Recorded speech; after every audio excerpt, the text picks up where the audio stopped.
to go. Hi, I'm Thomas Gray, and I'm presenting a work called Emergence, which is a graphically scored composition for piano, saxophone, voice, and electronics. Thank you.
Wow, that was amazing. I wasn't expecting that. That was very cool. I feel relaxed after that. So now we're moving on to our game design projects. So these were made in collaboration with the game design students at UTS. And so we have all collaborated to create the sound effects, the music, all the sound elements for these games. The first one of these is by Jasper Curry and Turner Lynch. They couldn't be here with us today, but we're still going to play their video and celebrate their work. So this one's entitled 5 Minutes. 5 Minutes is an action video game where the main objective is to win by taking your fellow toy friend away from its controlling human overlord before he leaves the house in 5 minutes. The game conveys a goofy and light-hearted atmosphere with the defining element of it consistently intensifying over the 5 minutes as the timer reaches the end.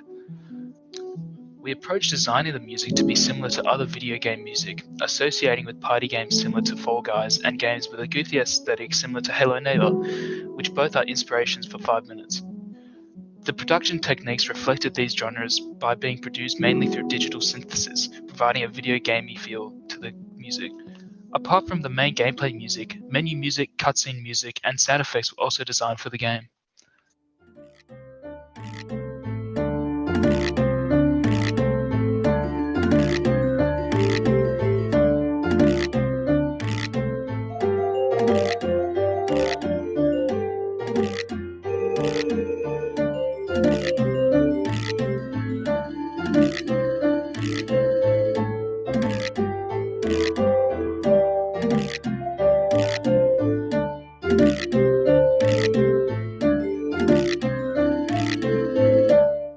The compositional elements of this game's music were created based on the ideas and suggestions of the game designers, its aesthetics, and the gameplay itself.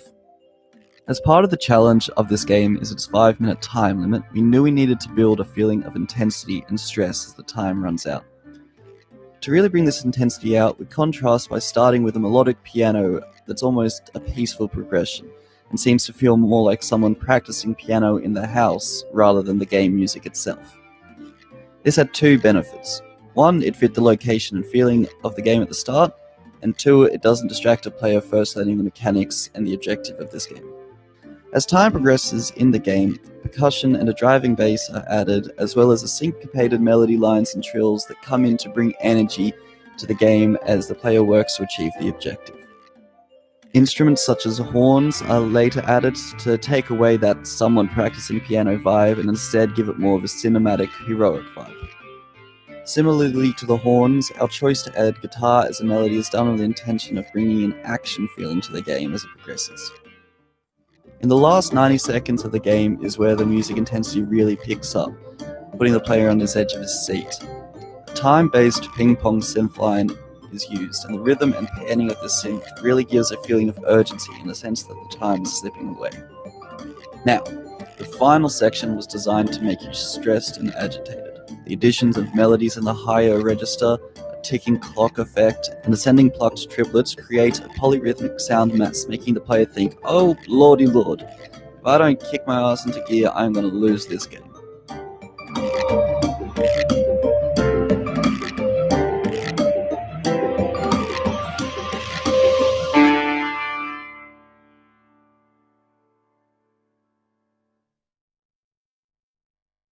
The menu music is what plays as soon as the player gets into the game. It should reflect the themes and be an introduction to the main game. Since the player may launch the game, leave, and then come back, the menu music is designed to loop. The solution we came up with is a 4-part loop in which different elements are layered to provide change while keeping a stable loop. The loop is connected at the start with a guitar playing and at the end with a low-pass filter, creating a smooth transition between the loop as it transverses between frequencies. The elements include a guitar playing the main melody, a synth bass providing rhythm, and a vocal sample playing a chord. The melody was written to provide a happy emotion with melodic variation and rhythmic repetition. The vocal sample similarly provides a background to support the melody, and changes in part 4 to add more voices, creating a wider chord to climax at the end of the loop. Reverb and delay were applied to the guitar and vocal sample to evoke a wider space. Particularly, heavy delay was applied to the guitar to fill in the empty spaces and make it feel dreamlike. These elements all came together to create a light-hearted atmosphere relating to the feel of the game and preparing the player for the main section. The cutscene music was designed to emphasize and convey the emotions of the character in the cutscene. The emotions of toys peacefully talking to human grabs one of them, to player character is in despair, to determines to rescue the other toy. So the music aims to convey this through a happy section, to a shock section, to a sad, and then to an angry section. Instrument selection was chosen to emphasize the emotions within each section, as acoustic instruments reflect the happy section and synth instruments reflect the sad section.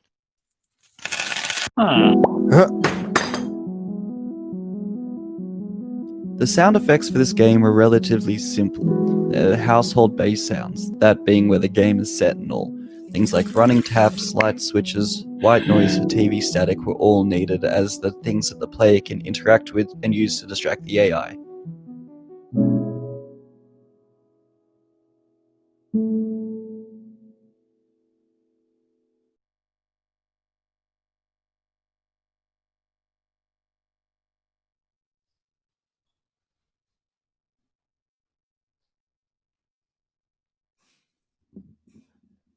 Hi everyone, my name's Derek, and I also worked on a game, and it is titled Celestial Minds, and it's your traditional platform game where you follow the story of two characters called Laurie and Mackie, and the dynamic duo are basically searching uncharted caves in the hopes of finding treasure, and the main goal is to find as much treasure as possible and complete the level while completing puzzles.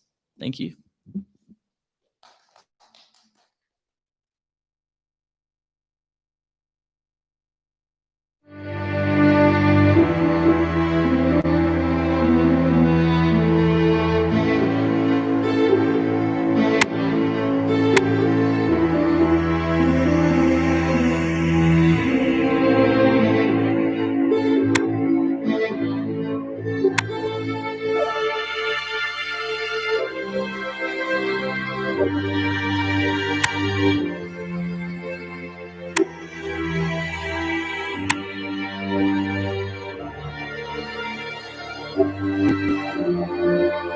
Laurie, why are we down here anyway? Because of the treasure, dummy.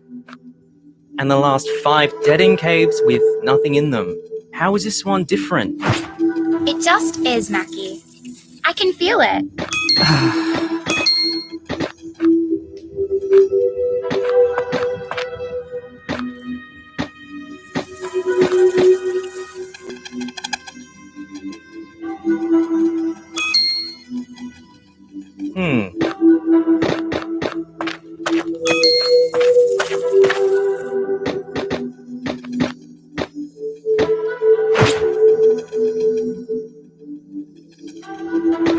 So, what happens when you finally find some treasure, huh? I'm going to become famous. Lorianne the Adventurer. I can see it now. This is just going to be another dead-end cave. Let's head back. Ooh! What's that? It looks special. Laurie, no! That looks dangerous. Ah! Laurie, are you okay? I'm fine. Just a little wet. Told you. Yeah, I got it. You told me so. No point sitting around here sulking. We've got an adventure on our hands.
Score!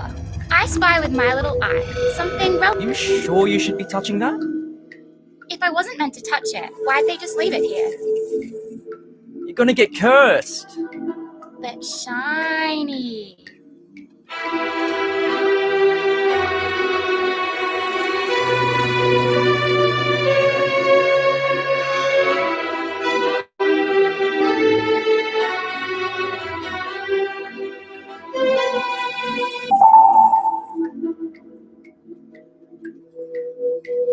I feel magic-y. Oh, we're doomed.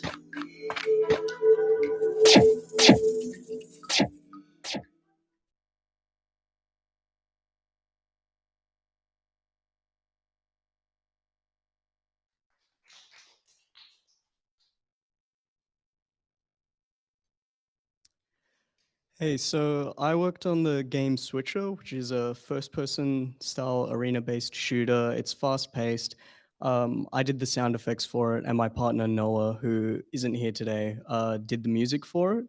Unfortunately, our sounds and music didn't get implemented in the version for today, so I've prepared just a brief video of like concept art and sounds that was supposed to go with it, followed by a walkthrough around the game with sounds added in post-production. So yeah, hope you enjoy it.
Hi, I'm Joshua, and I worked with Lucas on the game Dwellers. The game is a horror game where you have to escape a mansion, and is reminiscent of early gen console games. Hope you enjoy it.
Hello. So I'm Jade. I don't think I ever introduced myself. I'm Jade. And I'm Rosie. And together we worked on the music and sound design for Piplets. So we split the sound up into 2 parts, I guess. And so I did all the music. I did all the sounds. We had a lot of fun doing so, and we hope that that kind of translates through what you're going to see today. Yeah. Awesome. Thanks for Thank watching. you.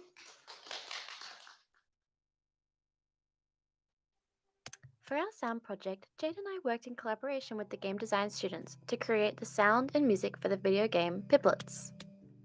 Set in a post-apocalyptic world that has been ravaged by a pandemic, you play as a half-human, half-robot child who wakes up from a cryogenic sleep.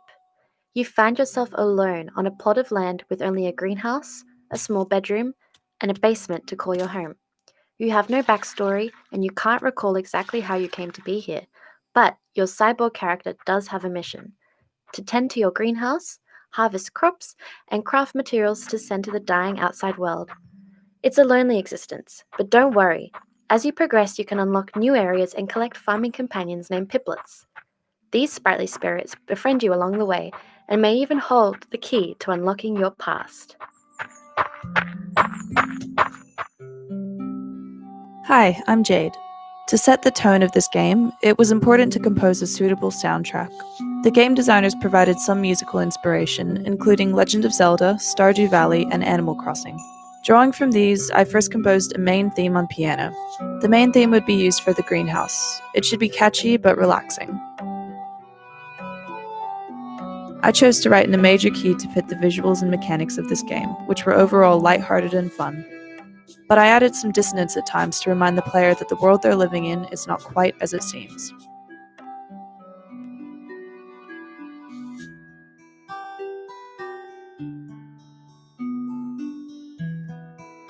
Recording through MIDI on Logic Pro, I chose an English horn to hold the main melody, a harp to carry the harmony, and a simple shaker and bongo beat to hold the rhythm. The final piece is 4.5 minutes long, loopable and modular in nature.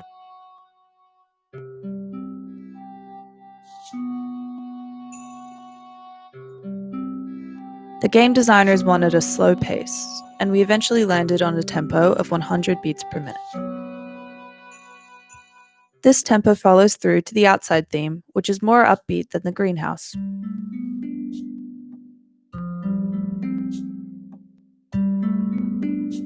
The outside theme holds the promise of an undiscovered world, which can be unlocked through your character's hard work. The harp is prominent in its arpeggiated harmonies, and the English horn makes a brief appearance, accompanied by other instruments including the Chinese guzheng, koto, and marimba.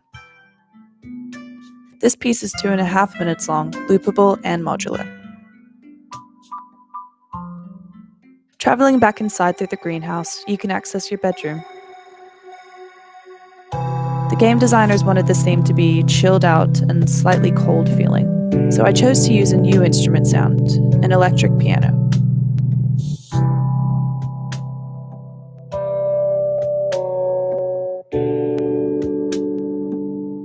As you descend into the basement, a few layers of the mix are stripped back, some reverb and synth added.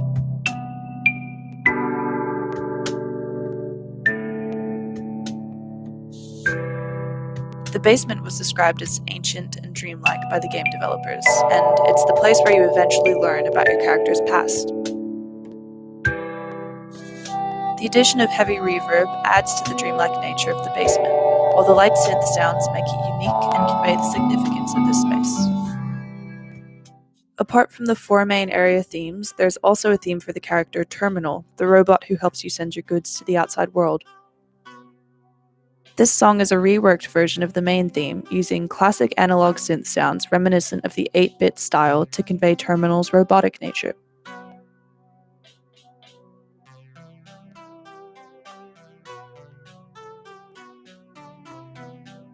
Overall, writing the soundtrack for Piplets was an extremely collaborative endeavor, with weekly meetings and a number of experimental mixes produced in the process. In the end, the game developers and I were happy with how the music supports the narrative of this tragic yet beautiful world.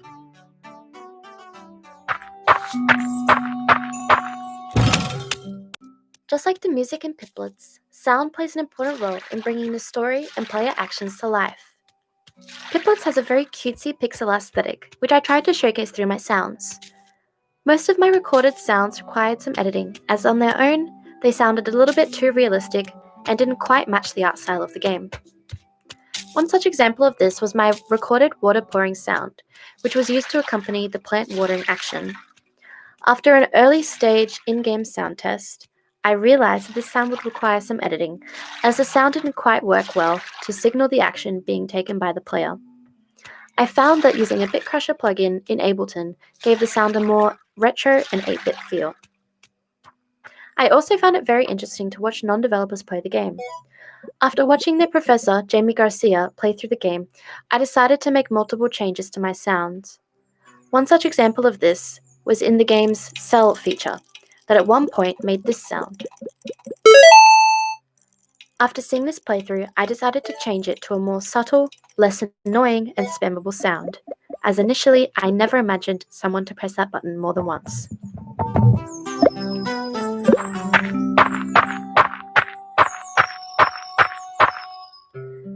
In working on the sounds, I found it was incredibly helpful to have inspiration for what I was making. The game design students aided me in this by providing their main sources of inspiration. In terms of the story, mechanics, and visual elements of the game, Piplets draws inspiration from games such as Stardew Valley, The Legend of Zelda, Minecraft, Pokemon, Slime Rancher, and Animal Crossing.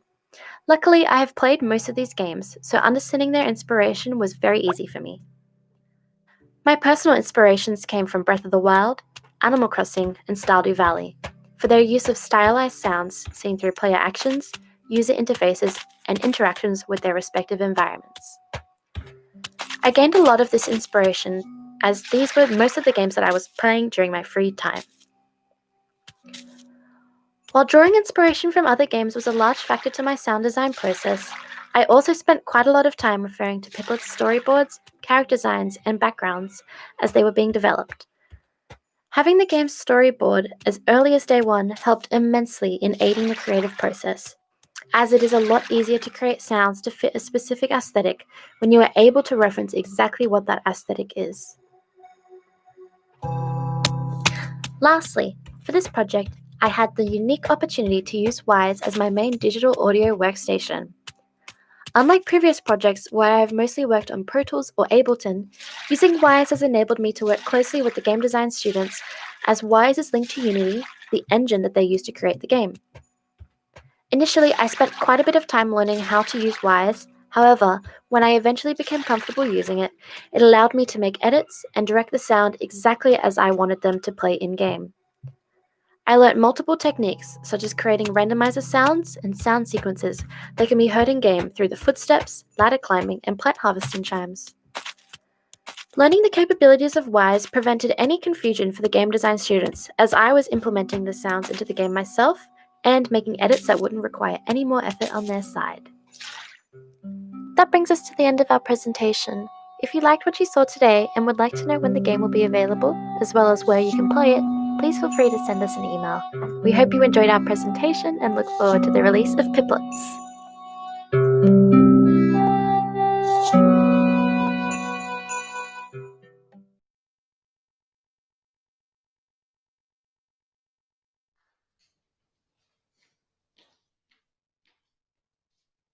Hi, I'm Joe. Unfortunately, my partner Miguel isn't here, so I'll be here. And we worked with the game design students. Shout out to GDS Squad 2, and we did this samurai game.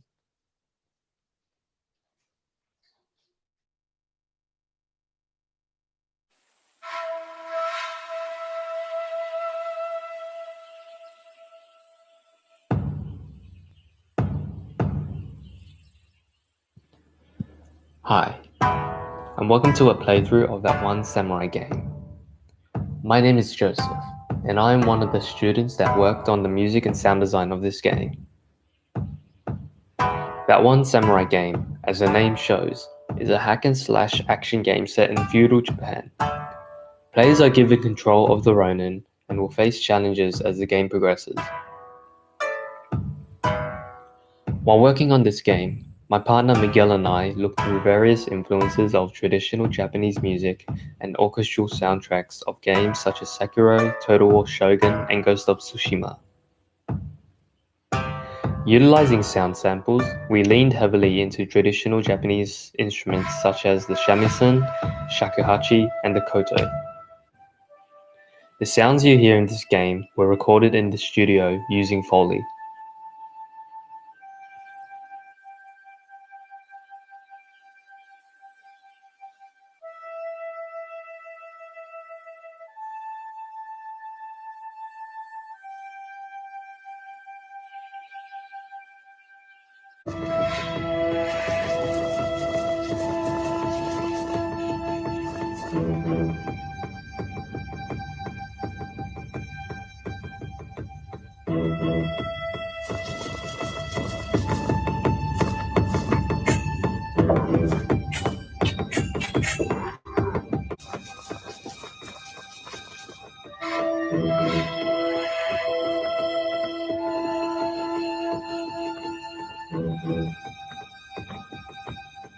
Hi, my name is Miguel, and I was Joe's partner in creating the sounds for That One Samurai game.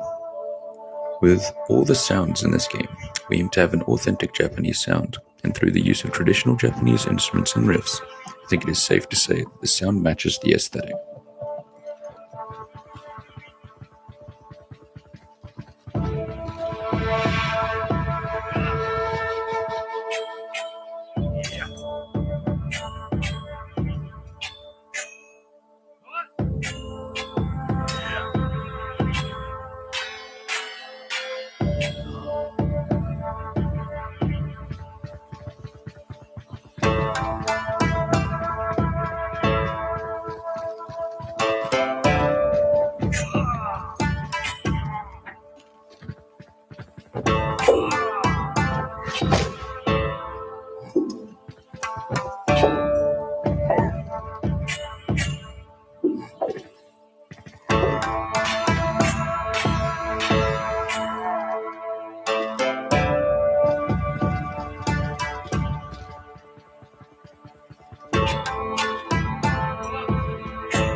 As for the score throughout the game, both Joe and I worked hard to make sure that the music matched what was happening in the game.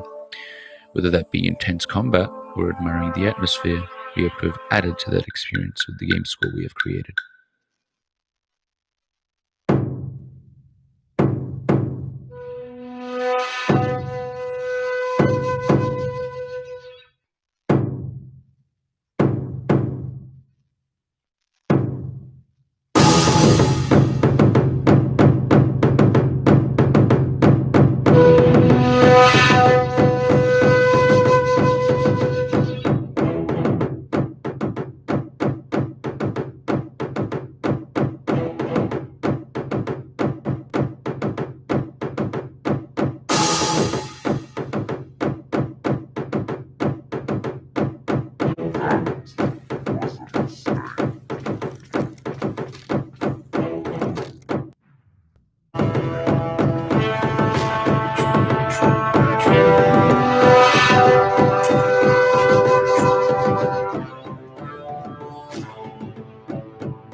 Okay, so we're going to play two works by students who aren't here because they sent in their files, so it'd be great to hear them. First is by Liam Evans, who rescored the soundtrack, his own original soundtrack to the game. What game is it? I think it's PlayerUnknown's Battlegrounds. Okay. PlayerUnknown's Battlegrounds. So let's watch Liam's original work to that. And then after Liam's is another game from our game design collaborations scored by, I'm having a blank. I'll give you that information when it's time.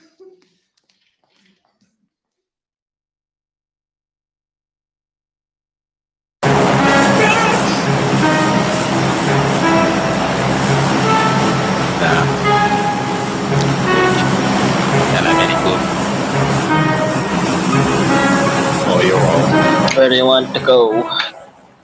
Hey.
Okay, so our last, is it on?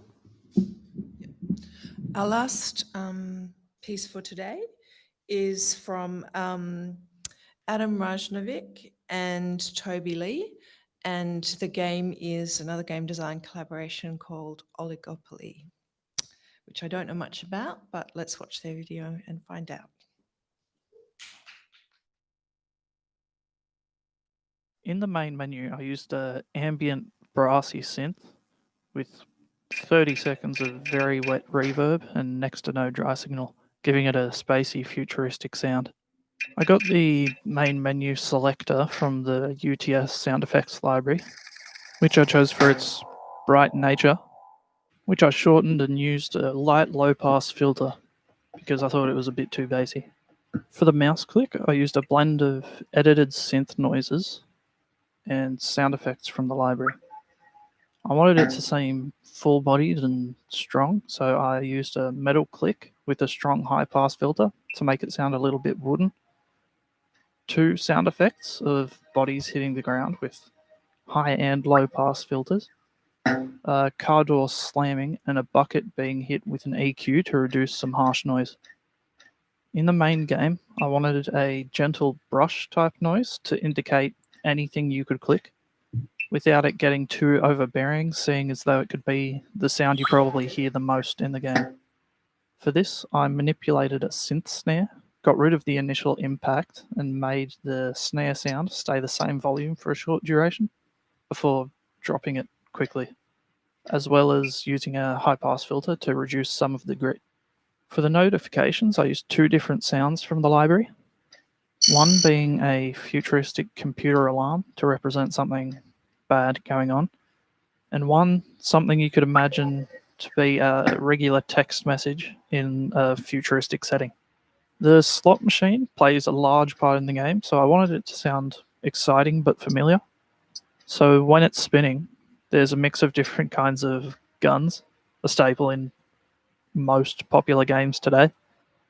I used a machine gun with a huge high-pass filter, as well as a cut at 550 Hz to reduce some of the prickliness, a paintball gun to give the effect of a slot clicking past like you might see in Wheel of Fortune or a show like that, and a laser gun to really round out and bring those 2 noises together while adding width and depth to the sound. I mixed these together and used a light low-pass filter and high-pass filter, as well as a bit crusher to give it a bit more of a futuristic feel. Then some reverb to help it fit the ambience, and some compression to help bring it forward a little bit. For the sound it makes when the slot machine stops, I used a blend of different sounds again.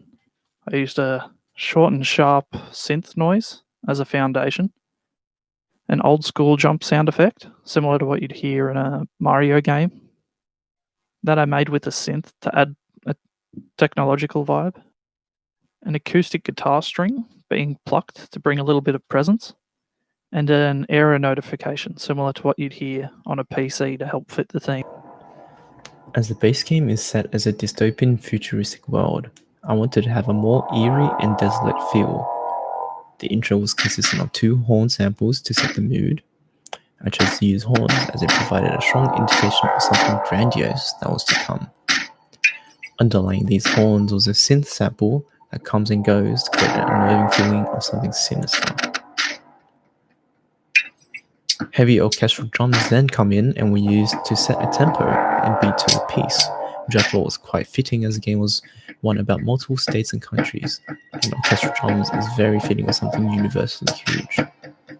these drums play throughout the piece to maintain a constant rhythm and enforces a collective energy and motive. Originally, there wasn't enough impact, so I doubled the track and added a slight reverb to the second to feel more of the space. For the melody, I chose to use a mixture of big strings and a violin orchestra with the same reason as the drums. It carries more weight and creates a fuller and stronger connection to a game that's direction is relevant to global domination. I followed a key of F minor as I believe it fits the theme. Some progressions I followed were 1-6-7, 1-4-7, 2-5-1, and occasionally a 1-6-3-7. Reverb was placed on these strings to create more room and add extra space and more.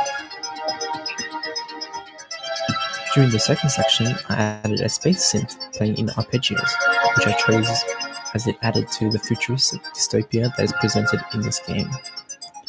I wanted something to take up the higher registers of this piece, and this fits the mood perfectly, as well as accentuating a stronger space-like feeling. The space synth leaves for a section and comes back in the end to impose and support the close. I added reverb to the space synth, but in hindsight this puts it too far out of the piece when it should be at the front, feeding the feeling. Along with the second section, I added a layer of backing choir vocals for a stronger focus and emphasis on each of these horns.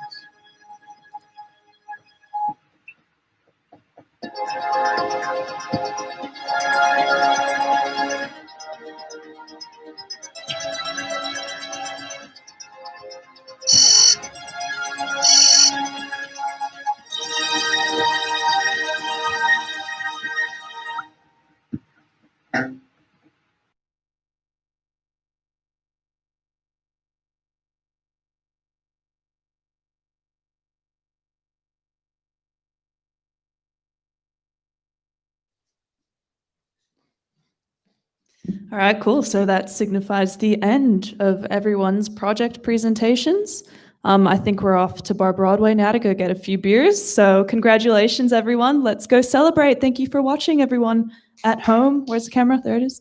Thanks, guys.